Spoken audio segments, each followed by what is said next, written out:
Hello दोस्तों, स्वागत है आपका द स्टडी अड्डा पर। तो ये सीटेट की क्लास चल रही है आपकी। यहाँ पर हम प्रीवियस ईयर क्वेश्चन डिस्कस कर रहे हैं। उसी सीरीज में हमारी ये सेकंड क्लास है सीडीपी की। इसमें हम कुछ क्वेश्चन डिस्कस करने वाले हैं और आप देखिएगा कि ये क्वेश्चन जो है पहले वाले जो क्वेश्चंस थे उनसे कुछ कुछ क्वेश्चन रिलेट भी करेंगे। तो सीटेट जो है कुछ क्वेश्चन रिपीट भी करता है, तो आपको हेल्प करने वाले हैं ये आपको समझने में कि हमें किस तरीके से तैयारी करनी है। तो आइए डिस्कस करते हैं, शुरू करते हैं अपनी क्लास। फर्स्ट क्वेश्चन है, which of the following question promotes critical thinking. हमें इसमें ध्यान देना है दो वर्ड पे, क्रिटिकल और क्रिएटिव थिंकिंग जो डेवलप करे, इनमें से कौन सा है ऑप्शन। फर्स्ट है, which can be the best way to save water and why. कौन सा जो है मेथड हो सकता है पानी के बचाव के लिए, सबसे अच्छा तरीका कौन सा हो सकता है और क्यों। सेकंड है, where does water come from your city. आपके शहर में पानी कहां से आता है। अगर इस तरीके का क्वेश्चन पूछा जाता है, यहाँ पे दो तरीके के क्वेश्चन है। एक है जिसमें आप नॉलेज बेस्ड है, जिसमें जो है उसका उत्तर जो है कुछ ही शब्दों में मिल जाएगा। वहीं दूसरा क्वेश्चन है आपका जो आपको क्रिटिकल थिंकिंग और क्रिएटिव, मतलब आपको सोचने में, चिंतन करने पर मजबूर करेगा और वहीं आपको कुछ नया जो डिस्कवर करने में हेल्प करेगा। तो आपके शहर में पानी कहाँ से आता है, ये एक नॉलेज बेस्ड क्वेश्चन है। तो ये जो है यहाँ पे जो रचनात्मक चिंतन पे बल नहीं देता है, ना समालोचना पर बल देता है, तो यानी ये तो नहीं होगा। थर्ड हो गया हमारे, आपके देश में कुल कितने राज्य हैं और कितनी राजधानियां। तो आप ये बता देंगे कि 28 राज्य हैं और उन्हीं की जो राजधानियां हैं और या यूटीज की जो राजधानी है वही है। तो ये भी जो है एक नॉलेज बेस्ड क्वेश्चन हुआ, इसमें कोई चिंतन वाली बात नहीं। फोर्थ है, आपके देश का नाम व मानचित्र पर इसकी भौगोलिक स्थिति क्या है। तो ये भी आप बता सकते हैं। तो फर्स्ट जो ऑप्शन है वो आपका पानी के बचाव के लिए सबसे अच्छा तरीका कौन सा हो सकता है। तो आप बताएंगे कि कौन सा अच्छा तरीका हो सकता है। उसमें आपका सिंगल एक जो है वन जो लाइन आंसर नहीं होगा, इसमें आप बहुत सारे आंसर दे सकते हैं कि कौन सा अच्छा तरीका हो सकता है और क्यों जरूरी है, इसके आप बहुत सारे रीजन दे सकते हैं। तो ये किस पे, ये रचनात्मक चिंतन पे बल दे रहा है और ये यहाँ पे समालोचना पर बल दे रहा है। तो दोनों ही ऑप्शन जो आपके क्रिटिकल थिंकिंग और क्रिएटिव थिंकिंग दोनों पर ही बल दे रहा है हमारा option 1, which can be the best way to save water and why. हम वाटर किस तरीके से सेव कर सकते हैं और क्यों करना है हमें वाटर सेव। तो ये हमारे क्रिटिकल और क्रिएटिव थिंकिंग दोनों पर ही जो है बल देता है।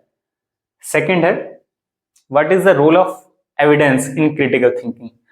अब जो एविडेंस होते हैं उसमें जो है क्रिटिकल थिंकिंग जो है आपकी, उसका क्या रोल होता है। एविडेंस कहाँ यूज होते हैं, कहीं भी यूज हो सकते हैं आपके। जो अब एविडेंस से आपको दिमाग में याद आया होगा कि जो जज के सामने एविडेंस जो रखे जा रहे हैं या पुलिस स्टेशन में जो एविडेंस रखे जा रहे हैं, तो एविडेंस में जो है क्रिटिकल थिंकिंग का क्या रोल है। Evidence should be evaluated in logical and systematic way. जो एविडेंस हैं उनको जो है लॉजिकल और सिस्टमेटिक वे में जो है हमें इवेल्यूएशन करना चाहिए, इवेल्युएट करना चाहिए। सेकंड है, evidence should be accepted without analysis. Second option बोल रहा है कि एविडेंस को हमें जो है विदाउट जो है एनालाइज, हमें जो है उसको जो है छानबीन नहीं करनी है, डायरेक्ट उसे एक्सेप्ट कर लेना चाहिए। तो डायरेक्ट तो एक्सेप्ट करने से जो है वो सही है नहीं है ये तो आपको नहीं पता चलेगा। तो इसमें जो है क्रिटिकल थिंकिंग आपने की ही नहीं, डायरेक्ट जो है एविडेंस को मान लिया कि वो सही है। Evidence is irrelevant to critical thinking. Critical thinking से रिलेटेड है ये, यहाँ पे लिखा है इररेलेवेंट, तो इररेलेवेंट तो नहीं है, रेलिवेंट है एविडेंस। तो ये भी कट हो जाता है। फोर्थ ऑप्शन है, evidence should be ignored in favour of personal opinion. तो जो आपका एविडेंस है व्यक्तिगत राय के पक्ष में प्रमाण की उपेक्षा की जानी चाहिए, तो ये भी नहीं है। तो हमारा थर्ड, सेकंड जो हमारा ऑप्शन था ये इनकरेक्ट हो जाते हैं। और फर्स्ट जो प्रमाण की तार्किक और सुनियोजित रूप से जो है स्वीकार किया जाना चाहिए, और विश्लेषण के हिंदी में थोड़ा इनकरेक्ट हो गया, इंग्लिश में जो था कि evidence should be evaluated in a logical and systematic way. तो एविडेंस को जो है हमें लॉजिकल और सिस्टमिक वे में जो है एवेल्युएट करना चाहिए, जो क्रिटिकल थिंकिंग हमारी कहती है। तो हमारा ऑप्शन फर्स्ट जो है करेक्ट हो जाता है, ऑप्शन फर्स्ट करेक्ट हो जाता है। थर्ड क्वेश्चन है, what does inclusive education entail. अब इंक्लूसिव एजुकेशन पे हम पहले भी बात कर चुके हैं कि इंक्लूसिव एजुकेशन है क्या। जिसमें जो है हर तरीके के बच्चे को जो है हम इन्वॉल्व करते हैं और उनको साथ में बैठाकर जो है एजुकेशन प्रोवाइड करते हैं। तो ऑप्शन देखेंगे, स्टैंडर्ड करिकुलम होना चाहिए। इसमें स्टैंडर्ड करिकुलम होगा तो क्या हर जो तरीके का लर्नर है, चाहे स्लो लर्नर है चाहे फास्ट लर्नर है, तो क्या उनके लिए स्टैंडर्ड करिकुलम बेटर होगा? नहीं, ये तो नहीं होगा, क्योंकि उसमें जो है इंडिविजुअल डिफरेंस को भी तो हमें ध्यान रखना है। Segregation and categorization student on the basis of abilities, तो एबिलिटीज के बेसिस पे अगर हम उन्हें अलग कर देंगे तो फिर तो ये जो है इंक्लूसिव एजुकेशन हुई नहीं, तो ये भी नहीं होगा ऑप्शन हमारा। थर्ड ऑप्शन है provisioning of only vocational education to learner with special needs. Special needs वाले चाइल्ड को अलग तो करना ही नहीं है, हम इंक्लूसिव एजुकेशन की बात कर रहे हैं, जहां पर हम सभी को साथ में शिक्षा देने की बात कर रहे हैं, तो ये भी नहीं होगा। हमारा ऑप्शन हो जाएगा फोर्थ, जिसमें हम बात करें फ्लेक्सिबिलिटी होनी चाहिए करिकुलम में, और वो जो है इंडिविजुअल डिफरेंस को ध्यान में रखते हुए होनी चाहिए। इसका ऑप्शन फोर्थ हो जाएगा करेक्ट। व्यक्तिगत अंतरों की पहचान के परिणाम स्वरूप पाठ्यचर्या में लचीलापन होना चाहिए। Fourth, read the following statement and choose the correct option. पहला है जीन पियाजे and Vygotsky differ in their perspective on influence of language on cognitive development in children. तो जीन पियाजे की बात हो रही है यहाँ पे और वाइगोत्स्की की बात हो रही है, और उनके जो पर्सपेक्टिव हैं वो जो है influence of language on cognitive development के बारे में जो है वो डिफरेंट हैं एक दूसरे से। रीजन क्या है इसका? In discovery learning teacher provides opportunity and students drive information for themselves. तो पहली बात भी बिल्कुल सही है कि जो है जो ली वाइगोत्स्की हैं और जीन पियाजे हैं वो एक दूसरे से डिफर हैं कॉग्निटिव डेवलपमेंट पे बात करने पे, तो ये तो बात ठीक थी। सेकंड है डिस्कवरी लर्निंग में क्या होता है, टीचर जो है अपॉर्चुनिटी प्रोवाइड कर रहे हैं। डिस्कवरी लर्निंग में क्या होता है, जो बच्चा जो है खुद करके सीखना, उसे जो है खुद ही ट्राई कर रहा है चीजों को खोजने के लिए, तो टीचर क्या कर रहा है इसमें अपॉर्चुनिटी प्रोवाइड कर रहा है सिर्फ, एंड स्टूडेंट जो है डिराइव कर रहा है उसमें से इंफॉर्मेशन, अपने आप खोजने की कोशिश कर रहा है कि क्या क्या इंफॉर्मेशन हो सकती है। तो ये जो है फर्स्ट और सेकंड दोनों ही करेक्ट है। तो हमारा जो है आंसर क्या होगा, पर एक्सप्लेनेशन देखिए, वो पियाजे और वाइगोत्स्की की बात कर रहा है और यहाँ पर हम डिस्कवरी लर्निंग पर चले गए। कॉग्निटिव डेवलपमेंट की बात हो रही थी, यहाँ पे डिस्कवरी लर्निंग। स्टेटमेंट दोनों ही करेक्ट है, पर जो है इसका जो रीजन है वो करेक्ट नहीं है।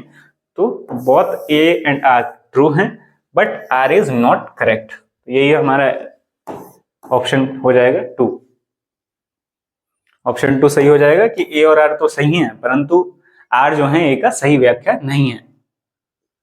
Fifth question, which of the following set correctly mention the characteristics on which students are gifted typically different from the. यहाँ पर दो तरीके के स्टूडेंट्स की बात की है, एक गिफ्टेड स्टूडेंट्स और एक जो है अदर स्टूडेंट्स यानी जनरल स्टूडेंट्स की बात की गई। तो दोनों में अंतर क्या है?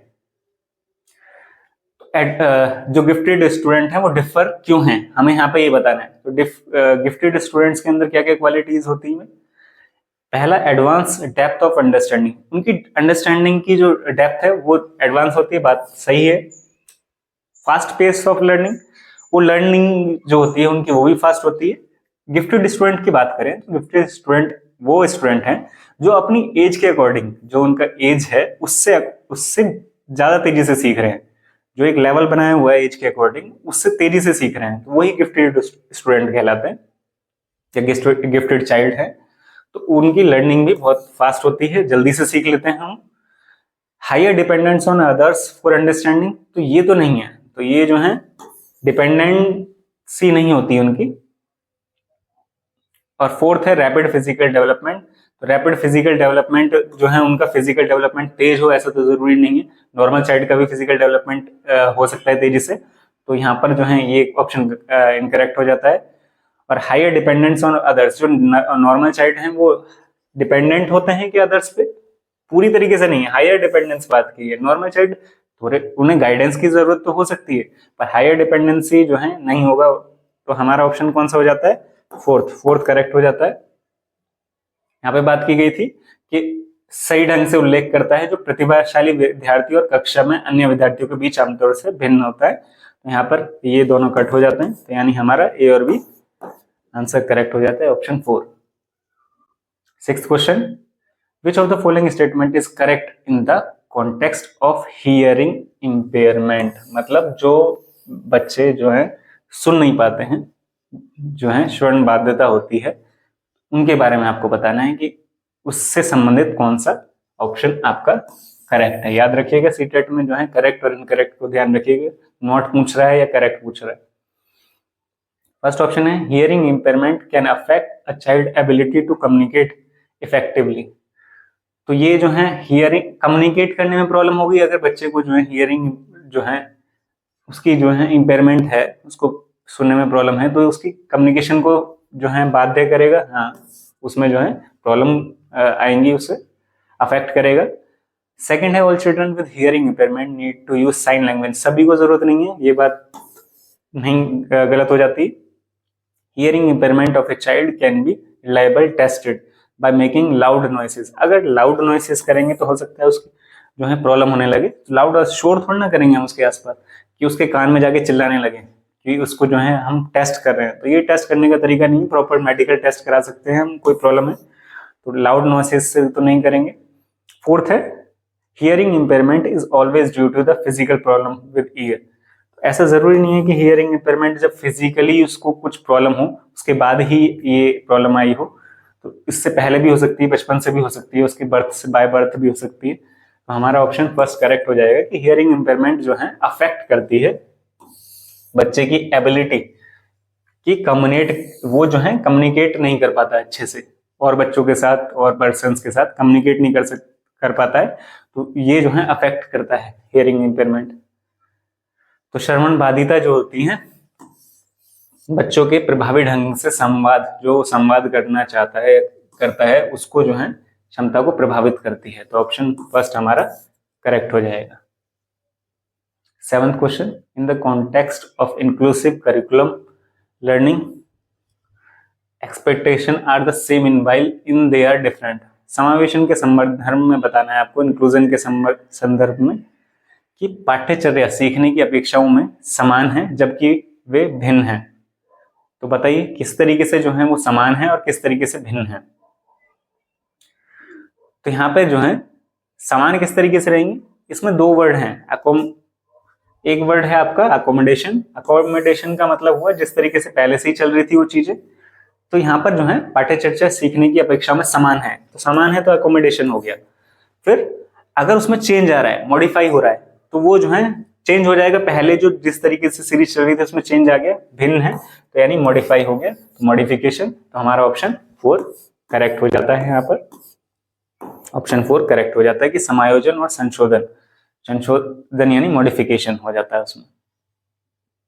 Next question, according to the constructivist theorist जो हैं वो क्या कहते हैं, उनके अनुसार आपको बताना है यहाँ पे कौन सा नॉट भी करेक्ट, याद रखिएगा, नॉट चेक कर लीजिएगा क्वेश्चन में।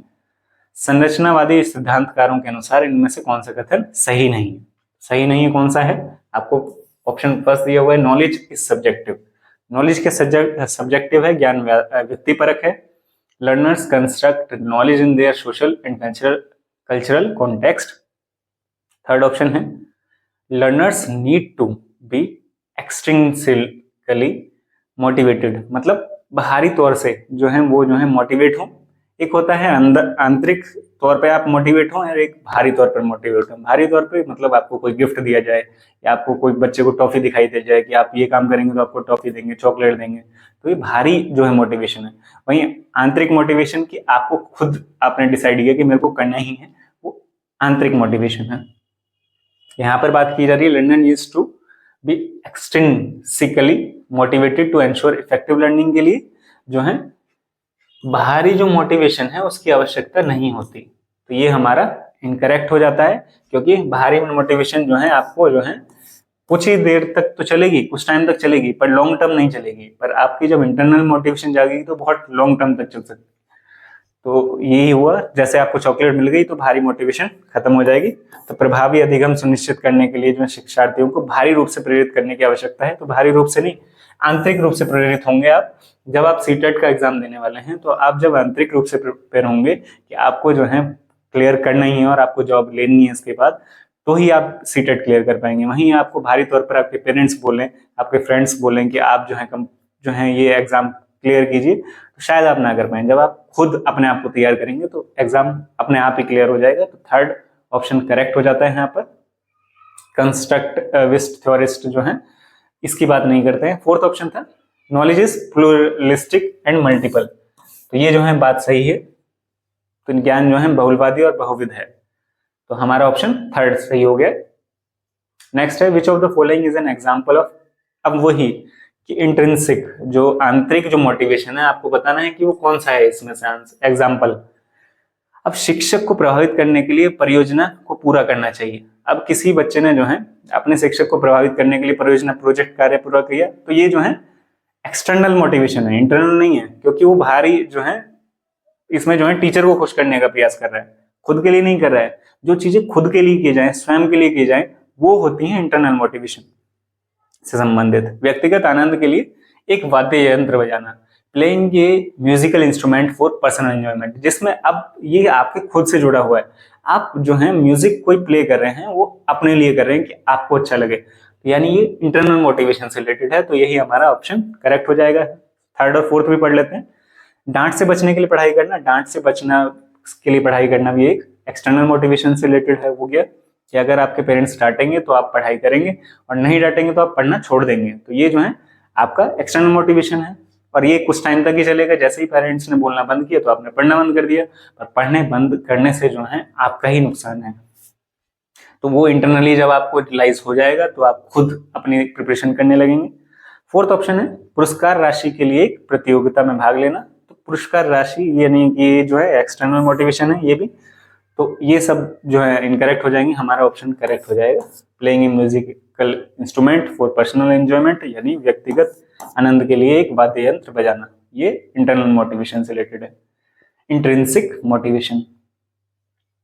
10th question, read the following statement. आपको पढ़ना है पहला जो दी हुई है कथन, teachers should work hard to break down student stereotypes of particular ethnic groups. तो बच्चों के अंदर जो है विद्यार्थियों में विशेष जातीय समूह के बारे में रूढ़िवादिता को तोड़ने के लिए टीचर को जो है कड़ी मेहनत करनी चाहिए। बिल्कुल बात सही है। टीचर प्रयास करेगा कि उसके अंदर, बच्चे के अंदर जो है जो भी रूढ़िवादिता हैं दिमाग में वो उन्हें खत्म कर दे। सेकंड है, इसका रीजन क्या दिया हुआ है, शिक्षा का एक प्रमुख उद्देश्य विद्यार्थियों को समालोचनात्मक आत्मचिंतन के लिए प्रोत्साहित करना है। यानी बच्चे को हमें कैसा बनाना है, हमें स्टूडेंट्स को क्रिटिकली सेल्फ रिफ्लेक्शन के लिए प्रिपेयर करना है। तो बात सही है, एजुकेशन का ये इंपॉर्टेंट पार्ट है और टीचर यहाँ पे उसके लिए कोशिश कर रहा है। तो हमारा जो ऑप्शन होगा, ऑप्शन कौन सा करेक्ट होगा, हमारा ऑप्शन हो जाएगा बोथ। और एक्सप्लेनेशन भी बिल्कुल करेक्ट है इसकी, जिसमें जो है हम एजुकेशन बात कर रही है कि बच्चा जो है क्रिटिकली सोचने लगे और ये जो स्टेरियोटाइप्स हैं इन्हें अपने दिमाग से खत्म करें। और आप भी कोशिश कीजिएगा कि इन सब चीजों को खत्म करें, जो स्टेरियोटाइप्स आपके दिमाग में हैं उन्हें ना रखें अपने साथ। आगे जो है अपनी एजुकेशन को जो है जो उद्देश्य है, शिक्षा का उद्देश्य, उसको पूर्ण करें। नेक्स्ट है, what is the difference between master goals और मास्टरी गोल्स और परफॉर्मेंस गोल। अब इन दो टर्म है आपकी, मास्टरी गोल्स और परफॉर्मेंस गोल। देखिए मास्टरी गोल क्या होते हैं, मास्टरी गोल लॉन्ग टर्म होता है, एक लॉन्ग टर्म गोल सेट किया आपने खुद के लिए, वो मास्टरी गोल है जो आपको इंटरनली आ रहा है कि हमें मुझे जो है ये अचीव करना है। और वहीं जो है परफॉर्मेंस गोल जो है आप दूसरों से प्रेरित होकर या किसी ने कहा इसलिए कर रहे हैं, किसी को दिखाने के लिए कर रहे हैं, वो परफॉर्मेंस गोल हुआ। परफॉर्मेंस गोल जो है शॉर्ट टर्म के लिए है, मास्टरी गोल लॉन्ग टर्म के लिए है। लॉन्ग टर्म में आप जो है एक शिक्षक बनना चाहते हैं, एक लॉन्ग टर्म गोल है, ये जो है मास्टरी गोल है आपका। परफॉर्मेंस गोल जो है अभी आप जो है सीटेट में नंबर लाना चाहते हैं 100, आपके जो क्योंकि फ्रेंड ने जो है 99 लेके आए थे, अब आप जो है 100+ लेके आना चाहते हैं, ये परफॉर्मेंस गोल हुआ। ये जो है मास्टरी और गोल और परफॉर्मेंस गोल के बीच में डिफरेंस हुआ। अब आपको बताना है क्या डिफरेंस है यहाँ पर देखकर। Mastery goals are focused on avoiding failure, ये बात तो सही है कि हमें इसमें अवॉइड फेलियर कर रहे हैं, while performance goal are focused on gaining approval. ये वाली बात गलत है कि अवॉइड फेलियर। और सेकंड जो परफॉर्मेंस गोल की बात हो रही है यहाँ पर कि उसमें जो है किस पे ध्यान दिया जा रहा है, gaining approval of and recognition from others. तो परफॉर्मेंस गोल में यही इसीलिए किया जा रहा है, तो यानी कि सेकंड वाला तो आपका करेक्ट है पर फर्स्ट वाला रॉन्ग है, तो तो इसलिए हमारा पूरा ये फर्स्ट ऑप्शन इनकरेक्ट हो जाता है। सेकंड है mastery goals are focused on improving own skill. तो मास्टरी गोल में हम यही कर रहे हैं कि हम अपने स्किल पे ध्यान दे रहे हैं, अपने आप को इम्प्रूव करने की कोशिश कर रहे हैं। वही and understanding of A task, ये बात बिल्कुल सही है, मास्टरी गोल वाला तो पॉइंट ठीक है। while performance goal are focused on achieving a high grade और रिसीविंग एक्सटर्नल रिवॉर्ड्स। तो इसमें बात हो रही है एक्सटर्नल रिवॉर्ड्स की, ये बात बिल्कुल सही है। तो मास्टरी गोल और परफॉर्मेंस गोल के बारे में ये भी पॉइंट ठीक है, तो यानी हमारा आंसर हो जाता है second.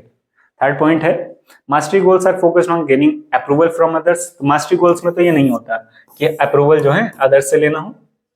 while performance goals are avoiding failure, तो ये भी नहीं, थर्ड ऑप्शन जो है करेक्ट नहीं होता। फोर्थ है mastery goals are focused on achieving a certain level of performance. ये जो है अपोजिट हो गया, इसी के अपोजिट दिया है मास्टरी गोल्स और परफॉर्मेंस गोल के बारे में, तो ये भी इनकरेक्ट। तो हमारा करेक्ट आंसर कौन सा हो जाता है?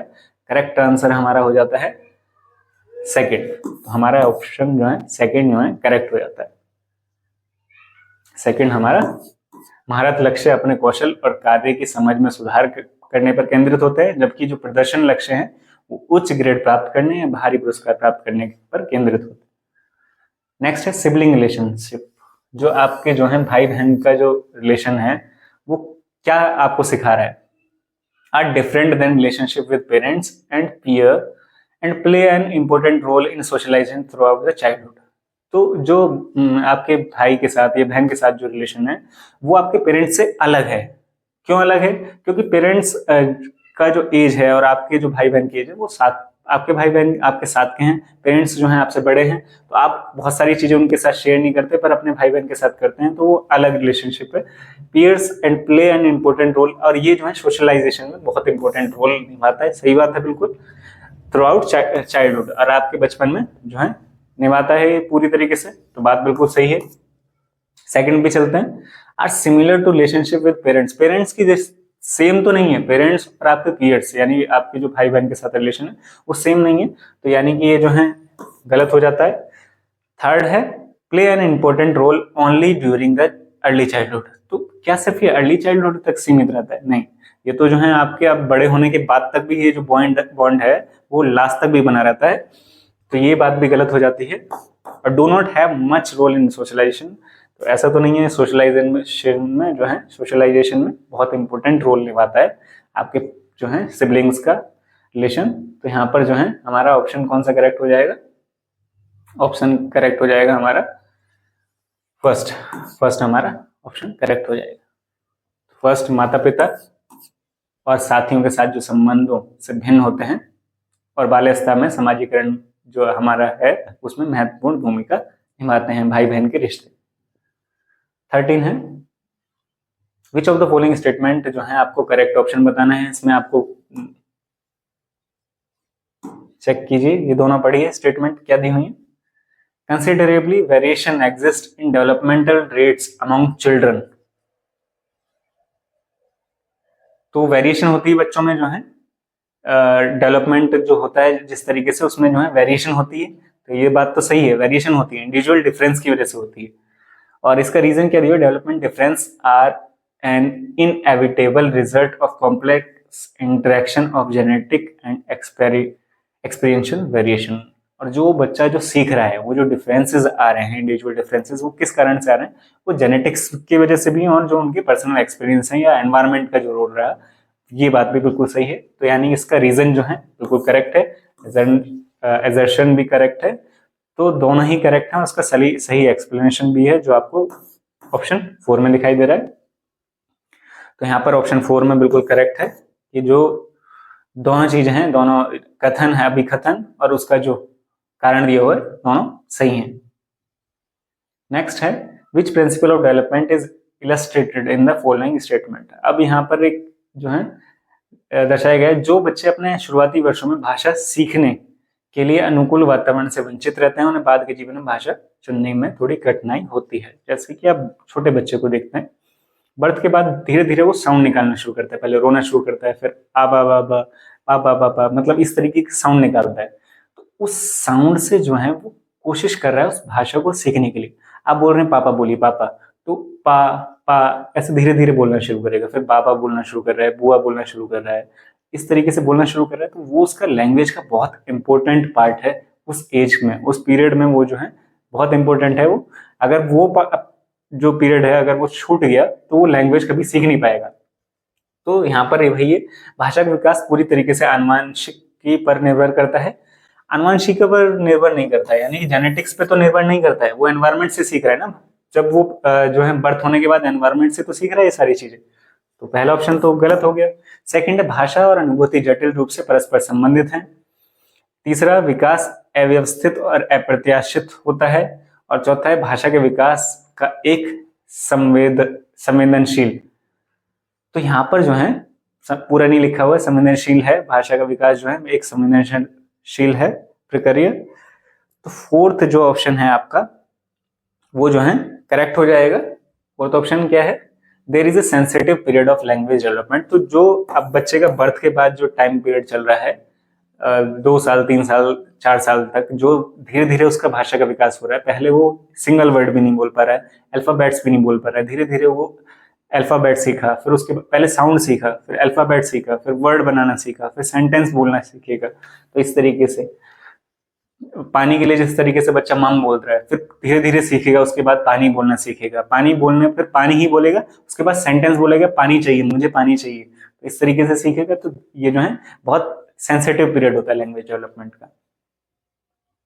नेक्स्ट क्वेश्चन है, स्टूडेंट्स स्ट्रगलिंग विद डिसलेक्सिया। देखिए लास्ट जो क्लास थी हमारी, अगर आपने देखी हो तो क्लास देखकर जरूर आए, क्योंकि लास्ट क्लास में भी डिसलेक्सिया के बारे में ही हमने बात की थी। सेम अब देखिए सेकंड पेपर में भी ये डिसलेक्सिया के बारे में ही पूछा गया है, और हमने उसमें बात की थी डिसलेक्सिया, डिस्ग्राफिया और डिसकैल्कुलिया, तीनों ही जो डिजीज हैं उससे रिलेटेड हमने बात की थी। तो आप बताइए, कमेंट बॉक्स में बताएंगे कि ये जो है किससे रिलेटेड होती हैं। तो डिसलेक्सिया जो है आपकी रीडिंग से रिलेटेड है, यहाँ पर बताया हुआ है रीडिंग से रिलेटेड।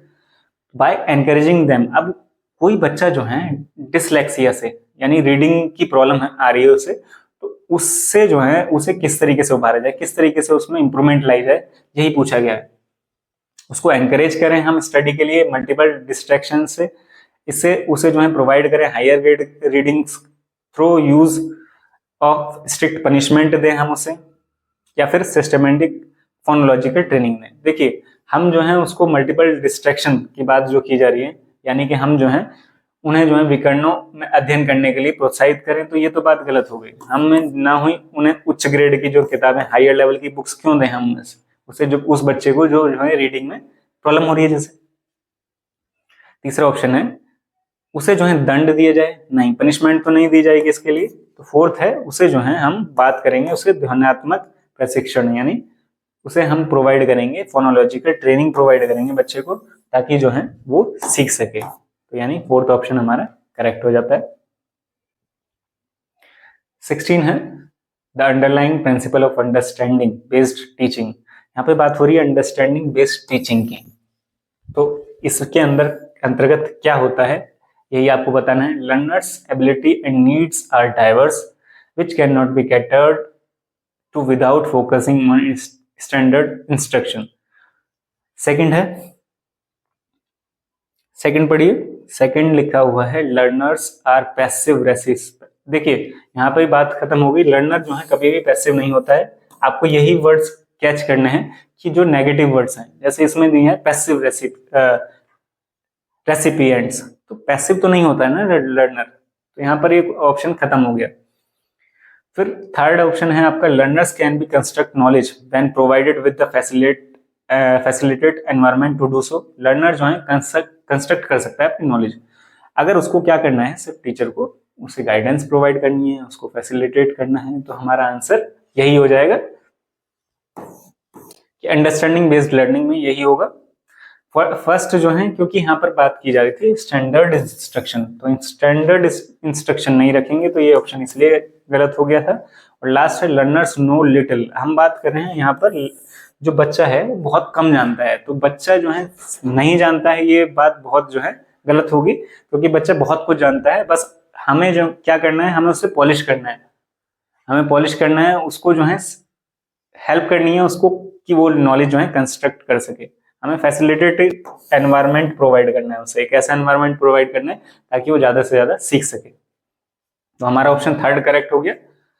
हमारा ऑप्शन थर्ड करेक्ट हो गया कि ऐसा करने के लिए एक सुविधाजनक वातावरण प्रदान किए जाने पर शिक्षार्थी ज्ञान का निर्माण कर सकते हैं। तो अब क्वेश्चन नंबर 17 है, how can a teacher help A Aman who is struggling with complex problem developing problem solving skill. मतलब जो अमन है उसमें जो है प्रॉब्लम सॉल्विंग स्किल यानी समस्या समाधान जो उसका कौशल है उसको डेवलप करना है, तो वो उससे जूझ रहा है, तो किस तरीके से जो है एक टीचर हेल्प कर सकता है, उसकी एनकरेज कर सकता है उसको ब्रेनस्टॉर्म और जनरेट आइडियाज में, tell him to give up on the problem, मतलब गिव अप कर दे वो प्रॉब्लम से, डिस्करेज करे टीचर की तुम जो है ये वाला टास्क छोड़ दो और कुछ और कर लो, और provide him with the answer, सारे जो आंसर्स जो हैं वो दे दे। आंसर टीचर दे देगा तो उससे तो बच्चा जो है कुछ नहीं सीखने वाला, क्योंकि उससे बच्चे के लिए कुछ फायदा नहीं है। तो प्रोवाइड आंसर प्रोवाइड करने के लिए प्रॉब्लम सॉल्विंग थोड़ा ना सीख पाएगा वो। तो उसके बाद उसे प्रयोग करने और जोखिम लेने से हतोत्साहित, तो डिस्करेज नहीं करना है, याद रखिएगा ये नेगेटिव वर्ड है, जहां भी देखे आप कट कर दीजिएगा उस आंसर को। सेकंड ऑप्शन है tell him to give up on the problem, give up भी नहीं करना है बच्चे को, गिव अप करना नहीं बताना है आपको, एनकरेज करना था। फर्स्ट ऑप्शन अगर आप देख पा रहे हैं तो फर्स्ट ऑप्शन में लिखा है एनकरेज करना है, आपको एनकरेज करना है, किस लिए, ब्रेनस्टॉर्म और जनरेट आइडियाज। तो ब्रेनस्टॉर्म क्या होता है, जिसमें आप जो है चिंतन करने के लिए जो है उसको विचार करने के लिए जो है प्रोत्साहित कर रहे हैं, वही जो है ब्रेनस्टॉर्म है यहाँ पर, कि उससे जो है चिंतन करने के लिए जो है एनकरेज कर रहे हैं। हमारा फर्स्ट ऑप्शन करेक्ट हो जाता है। नेक्स्ट है A conductive classroom environment for learning in middle class centers are around। माध्यमिक कक्षाओं में अधिगम के लिए अनुकूल कक्षा का वातावरण पर केंद्रित होता है। किस तरीके का एनवायरनमेंट दें हम जो है माध्यमिक कक्षाओं में कि बच्चा जो है ज्यादा से ज्यादा सीख सके। तो हम जो है fear of punishment and embarrassment यानी सजा और शर्मिंदगी के डर वाला माहौल दें, उन्हें कोऑपरेटिव लर्निंग यानी सहकारी अधिगम वाला माहौल दें, कॉम्पिटिटिव एथोस यानी प्रतिस्पर्धा यानी एक दूसरे से कंपटीशन वाली भावना वाला एनवायरनमेंट दें, या कंडीशनिंग और रेइनफोर्समेंट वाला भाव जो है एनवायरनमेंट दें। चारों में से कौन सा ऑप्शन करेक्ट होगा बताइए।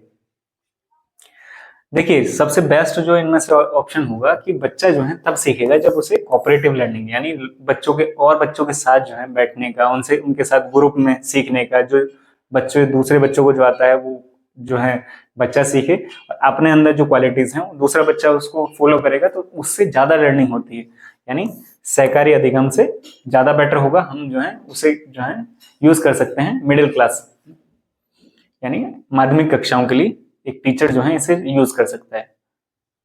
19th क्वेश्चन है वाइगोत्स्की जो है बिलीव दैट डेवलपमेंट किस तरीके से है, यानी वाइगोत्स्की का मानना क्या है कि विकास क्या है, विकास जो है प्रकृति में असंतत है यानी डिसकंटिन्यूअस इन नेचर है, नहीं ये तो नहीं है। Is an unfolding of genetic programming, ये भी नहीं है। डायरेक्टली फ्रॉम द मैच्योरेशन, नहीं ये भी नहीं है। और Vygotsky result is fourth option, results directly from social interaction. जहां भी आपको वाइगोत्स्की का नाम दिखेगा आप जो यहाँ पर उसके साथ आपको सोसाइटी या सोशल इंटरेक्शन यानी सामाजिक रूप से जो भी शब्द देखे समाज से रिलेटेड, कि बच्चा, क्योंकि वाइगोत्स्की बोल रहे हैं बच्चा समाज में रहकर सीखता है, तो समाज से रिलेटेड या सोसाइटी से रिलेटेड जो भी वर्ड दिखेगा आपको वाइगोत्स्की के लिए, तो आप उसे टिक कर देंगे, वही आपका करेक्ट आंसर होगा। 20 क्वेश्चन पे आ गए हैं। पियाजे ने जो है 4 क्वालिटेटिव डिफरेंट स्टेजेस दी, आपको पता होगा 4 स्टेजेस बताई, कौन कौन सी स्टेजेस बताई हमने कल डिस्कस किया था, आप बताएंगे कमेंट बॉक्स में कि पियाजे ने जो है कौन कौन सी स्टेजेस बताई हैं। जो हम 0 लिखेंगे, 0 to 2 लिखें, या फिर हम कुछ और लिखेंगे। सेकंड स्टेज जो है 2 to 7, 7 to 11 और 11 प्लस, 4 स्टेजेस की बात करता है पियाजे। क्या यहाँ पे 0 यूज करेंगे, 0 तो कोई एज होती नहीं, 0 नहीं, हम यहाँ पर जो है 0 नहीं, हम यहाँ पर क्या यूज करेंगे, हम टर्म यूज करेंगे यहाँ पे बर्थ। जब बच्चे का बर्थ होगा, बर्थ टू 2 years, ये यहाँ पर जो है ईयर्स में है, ईयर्स ईयर्स हैं ये। तो ये 4 स्टेजेस दी जिसमें बर्थ से 2 साल तक फर्स्ट स्टेज होती है सेंसरी मोटर स्टेज। सेकंड क्या है, pre operational stage 2 to 7 years की। थर्ड स्टेज है 7 to 11, कौन सी स्टेज है वो, कॉन्क्रीट ऑपरेशनल स्टेज। और फोर्थ है फॉर्मल स्टेज जिसमें हम 11+ की बात कर रहे हैं, प्याजे। प्याजे की चारों स्टेज जान ली हमने। अब उसी से रिलेटेड बताना है आपको कि प्याजे जो है इनकी स्टेजेस में क्या बात कर रहे हैं। Very vastly across the various cultures in the world, इसकी बात कर रहे हैं, नहीं ये तो बात नहीं कर रहे हैं। सेकेंड है illustrate that children's mind and miniature adults mind. तो ये जो है बच्चों का मन जो है लघु वयस्क का मन होता है, जैसे बड़े एक आदमी का मन है उससे छोटा ही मन होता है, ये तो बात इसमें नहीं कह रहे हैं, प्याजे बात ही नहीं कर रहे हैं इसकी। प्याजे बात कर रहे हैं कॉग्निटिव डेवलपमेंट की। तो कॉग्निटिव डेवलपमेंट से रिलेटेड आपको दिखेगा जहां थर्ड है are dependent upon the genetic codes. Genetic codes की भी बात नहीं कर रहे हैं प्याजे। Represent universal development of child, प्याजे बात कर रहे हैं कि बच्चे का जो डेवलपमेंट है वो किस तरीके से होता है, इसकी बात कर रहे हैं प्याजे।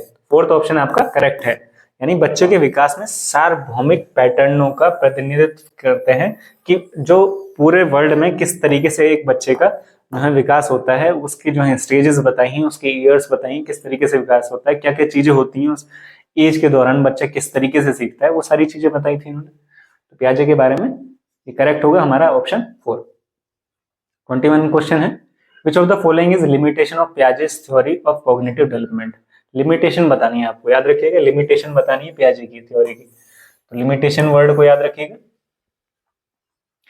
इट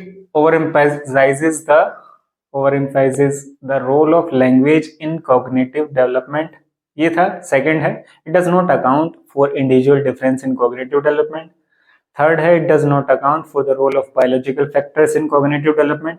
और फोर्थ है it does not account for the influence of culture and social factors on cognitive development। तो आप हिंदी में भी देख सकते हैं क्वेश्चन को। तो हमारा ऑप्शन जो है करेक्ट होगा 4। कि ये जो है इसमें इन्होंने एक चीज लेनी भूल गए या किस पे बात नहीं की, not account for the culture. इन्होंने कल्चर की बात नहीं की और सोशल फैक्टर्स जो हैं उसका प्रभाव जो है कॉग्निटिव डेवलपमेंट में क्या पड़ता है, इन्होंने इसकी बात नहीं की। तो ये जो है कॉग्निटिव डेवलपमेंट पे बात करते रह गए। तो यही संज्ञानात्मक विकास पर जो है संस्कृति और सामाजिक कारकों का भी प्रभाव पड़ता है, इसकी बात नहीं की। तो ये जो है इनके सिद्धांत की सीमा हो जाती है। 22 में दिया हुआ है, एवरी ईयर लता जो है क्लास टीचर हैं ये 7th क्लास के, invites a female math professor. Math की जो है कैसे फीमेल टीचर प्रोफेसर को बुलाते हैं और मेल नर्स को बुलाती हैं, इसलिए कि कैरियर की जो अलग अलग कैरियर से, ये बहुत अच्छा उदाहरण है। एक टीचर जो है क्लास में जो है अगर एक जो है नर्स के बारे में बता रहे हैं या एक टीचर के बारे में बता रहे हैं किसी, तो उससे बेटर है उनके जो आइडियाज हैं वो खुद आकर आपकी क्लासरूम में बताएं समझाएं। तो इसके लिए जो है टीचर बुलाती हैं। अब आप यहाँ पर देख रहे हैं फीमेल मैथ्स टीचर को बुला रहे हैं क्योंकि हम जनरली मान रहे हैं कि मेल टीचर ही होते हैं मैथ्स के, इस पर मेल जो है नर्स के लिए बात की गई है। तो ये मेल नर्स क्यों बुलाई है, ताकि वो जो रूढ़िवादिता है वो टूटे बच्चों के मन से कि एक जो है फीमेल ही सारी नर्स नहीं होंगे, मेल भी नर्स होते हैं। तो ये वाली बात तोड़ने के लिए जो फर्स्ट ऑप्शन बिल्कुल करेक्ट है। सेकंड जो इसका रीजन दिया हुआ है, gender differences acquired through society initiate and not, ये जो है इसको हिंदी में पढ़ते हैं। दो लैंगिक जेंडर अंतर जन्मजात हैं, यहाँ पर बात की है कि जो जेंडर से रिलेटेड जो चीजें हैं वो जन्मजात होती हैं क्या, और समाज के माध्यम से अधिग्रहित नहीं होते हैं। जो जेंडर से चीजें हैं जन्मजात नहीं होती हैं, ये जो जेंडर डिफरेंसेस हैं ये जो है हमारे जन्मजात नहीं होते हैं। यहाँ पे बात की जन्मजात होते हैं पर जन्मजात थोड़ा ना होते हैं, ये हमारी सोसाइटी से तो एक्वायर किए जाते हैं। तो हमारा जो रीजन है वो गलत हो गया है और जो फर्स्ट इसका जो अभी कथन था वो बिल्कुल सही है। तो यानी कि हमारा ए ट्रू है और आर फॉल्स है जो आपको दिख रहा है फर्स्ट ऑप्शन में। तो फर्स्ट ऑप्शन हमारा करेक्ट हो जाता है, फर्स्ट ऑप्शन सही हो जाता है। प्रोग्रेसिव क्लासरूम, हमने लास्ट क्लास में भी बात की थी, प्रोग्रेसिव क्लासरूम क्या होता है। First option do not ask many question, इसमें जो है क्वेश्चन नहीं पूछना। सेकंड है आपने टीचर से क्वेश्चन पूछना है। थर्ड है अपने जो अदर बच्चे हैं उनसे क्वेश्चन करना। या फिर लास्ट है ऑप्शन कि इसमें जो है आस्क देमसेल्फ क्वेश्चन, अपने आप से क्वेश्चन पूछना। तो बताइए क्या कौन सा ऑप्शन बेटर होगा इसमें से यहाँ भी देख लेते हैं। अधिक प्रश्न नहीं पूछते, अधिक प्रश्न पूछना जो है प्रगतिशील में अधिक प्रश्न तो पूछने ही है आपको। क्वेश्चन पूछेंगे तभी आपके जो कॉन्सेप्ट क्लियरिटी बनेगी। एक दूसरे से प्रश्न पूछते हैं, ये बात भी सही है। शिक्षक से प्रश्न पूछेंगे, ये बात भी सही है। और स्वयं से प्रश्न पूछना, ये बात भी सही है। यानी हमारा ऑप्शन थर्ड जो है करेक्ट हो जाता है। प्रगतिशील जो कक्षा है उसमें जो विद्यार्थी है वो क्वेश्चन करता है, खुद से करता है, टीचर से करता है, और अपने जो साथी हैं उसके जो साथ में मित्र हैं, क्लासमेट्स हैं, उनसे भी क्वेश्चन पूछता है। तो फर्स्ट गलत हो जाता है कि अधिक प्रश्न नहीं पूछते। बहुत क्वेश्चन जितने ज्यादा करेंगे उससे आपके कॉन्सेप्ट क्लियर होते हैं। 24 आ गया, expectation associated with being male और फीमेल इज रेफर्ड टू। जो एक्सपेक्टेशन लगाई हुई है मेल और फीमेल से, वो क्या टर्म दी है उसके लिए, एंड दीज आर लर्न, और ये जो है कब सीखी जाती हैं। कब सीखी जाती हैं, देखिए पहली बात तो मेल और फीमेल के जो ये हैं एक्सपेक्टेशन कि एक मेल क्या करेगा, एक मेल का कार्य क्या है हमारी सोसाइटी में, एक फीमेल का कार्य क्या है। तो ये कौन सा ऑप्शन दिखा रहा है, ये जेंडर रोल्स हैं कि उसका जो समाज में क्या रोल है, एक मेल का एक फीमेल का, तो जेंडर रोल शो कर रहा है। और वहीं जो है ये through out childhood and into adulthood, ये आपके बचपन से चलते हैं और एडल्टहुड तक चलते जाते हैं साथ में। तो फर्स्ट ऑप्शन हमारा करेक्ट हो जाता है। पुल्लिंग या स्त्रीलिंग होने से जुड़ी अपेक्षाओं को जेंडर भूमिकाएं कहा जाता है। और ये जो है बाल्यावस्था की सभी अवस्थाओं से लेकर वयस्क जब आप हो जाते हैं तब तक भी आपके साथ चलती रहती है। फर्स्ट ऑप्शन हमारा correct. Which of the following views about intelligence support the respectful consideration of diversity among learners? यहाँ पे आपको बताना है कि बुद्धि के संदर्भ में निम्नलिखित में से कौन सा दृष्टिकोण शिक्षार्थियों के बीच विविधता के सम्मानपूर्ण विचार पर समर्थन करता है। तो ये इसमें से कौन सा बेस्ट होगा, डाइवर्सिटी। यहाँ पर आपको बात करनी है जो बच्चों के बीच में जो डाइवर्सिटी है उससे रिलेटेड आपको ध्यान रखना है, और इंटेलिजेंस को सपोर्ट करे वो। इंटेलिजेंस किस तरीके की, intelligence is not influenced by environmental factors. Intelligence जो है अफेक्ट होती है, इंपॉर्टेंट फैक्टर है हमारे एनवायरमेंट। तो ये जो है ऑप्शन गलत हो जाता है। सेकंड है intelligence is not influenced by genetic factor. Intelligence जो है आपकी जेनेटिक फैक्टर से क्या अफेक्ट नहीं होती है। तो ये बात बताइए सही है या नहीं। तो ये बात भी जो है हमारी गलत हो जाती है, क्योंकि जेनेटिक्स, आपके जो जीन्स हैं और आपके जो एनवायरमेंट है, ये बहुत बड़ा फैक्टर है आपकी कोई भी चीज जो है लर्न करने में, आपकी लर्निंग में बहुत इंपॉर्टेंट फैक्टर्स हैं। क्या, आपके जेनेटिक्स जो आपको जो है इनहेरिटेंट है आपकी बॉडी के अंदर, जो आपके पेरेंट्स से मिले हैं आपको, और वहीं जो एनवायरमेंट जो आप बर्थ के बाद जो सीख रहे हैं चीजें, बहुत इंपॉर्टेंट रोल निभाते हैं। थर्ड है IQ test intelligence the only measures. तो आईक्यू टेस्ट जो है सिर्फ आईक्यू टेस्ट के बेसिस पे तो करना जो है इंटेलिजेंस को ये नहीं सपोर्ट करेगा डाइवर्सिटी को।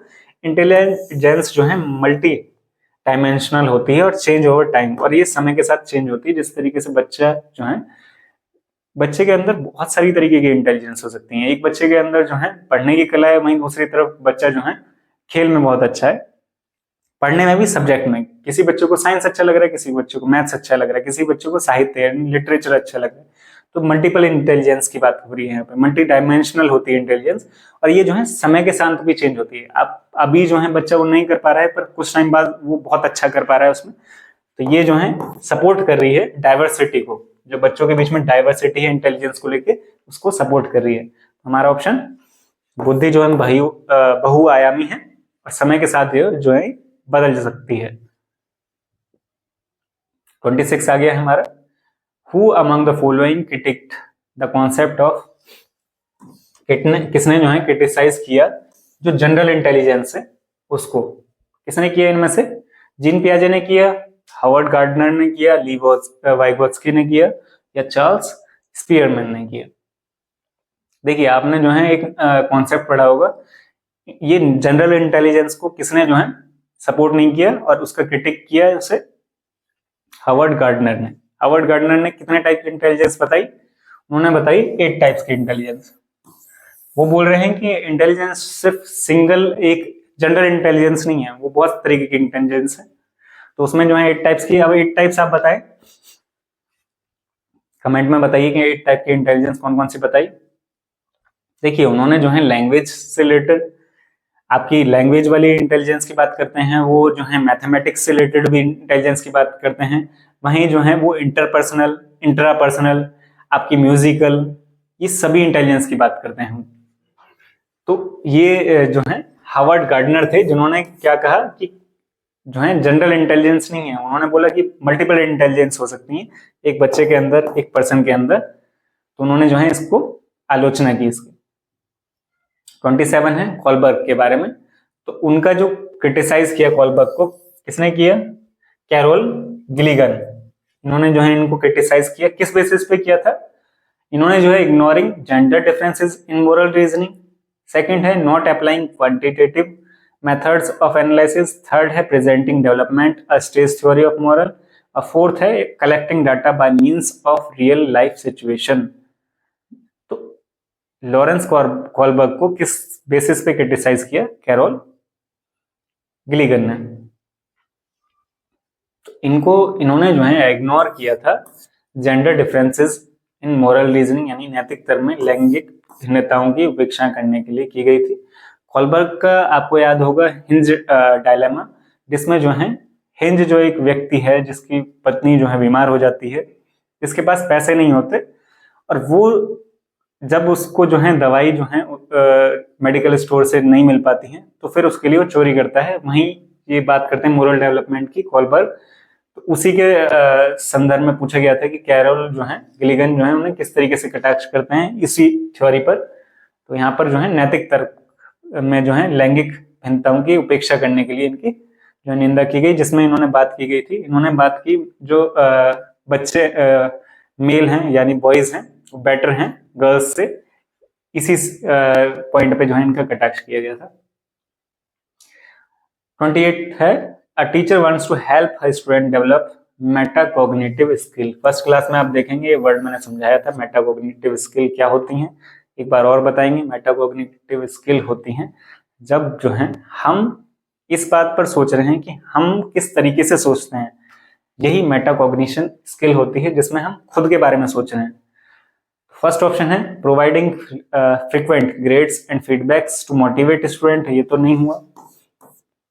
Encouraging student to reflect on their own learning and evaluate their progress, तो बात सही है। जब हम खुद के बारे में सोच रहे हैं हम किस तरीके से प्रोग्रेस करें, टीचर हमें जो है इवेल्युएशन करने के लिए तो हमें खुद ही दे रहे हैं कि आप खुद को इवेल्युएट कीजिए। Encourage student to reflect on their own learning, हम किस तरीके से सीख रहे हैं और उसको इवेल्युएट करना है अपने प्रोसेस को, तो ये बात बिल्कुल सही है, ये मेटाकॉग्निटिव स्किल है।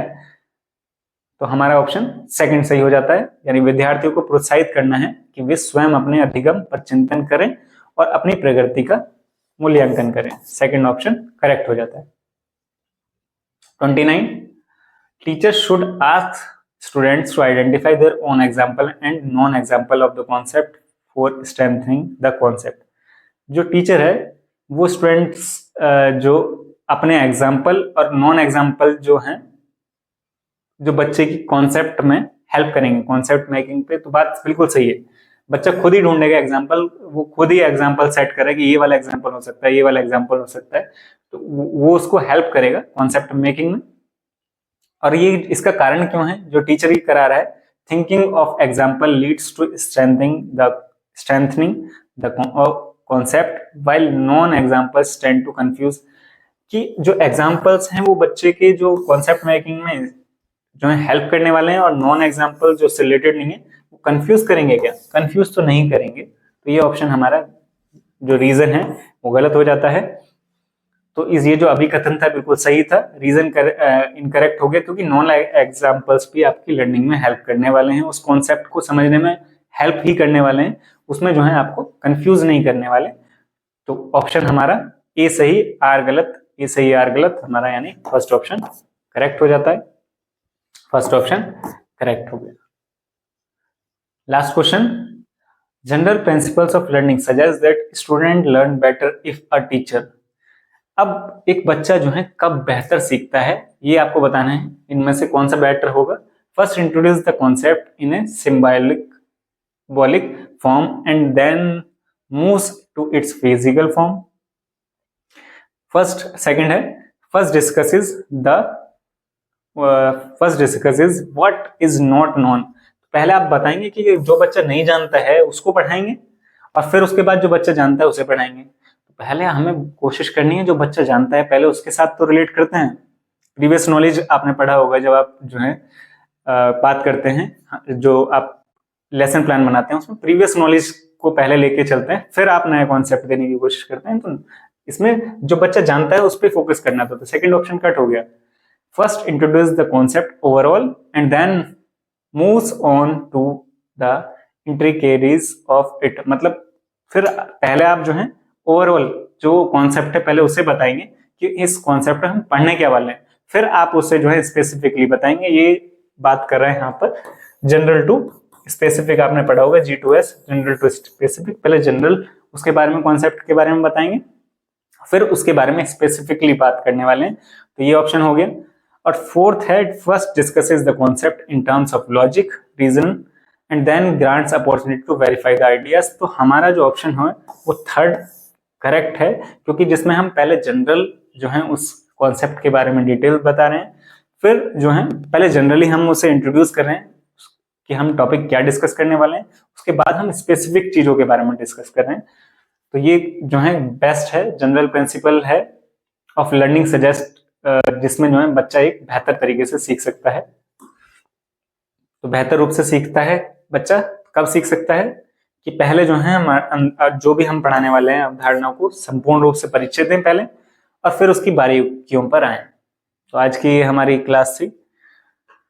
Thank you guys, thanks for watching. और ऐसी ही वीडियोस के लिए आप द स्टडी अड्डा के साथ जुड़े रहिए। हमारी वीडियो को ज्यादा से ज्यादा शेयर करें, लाइक करें और चैनल को सब्सक्राइब करें। Thank you.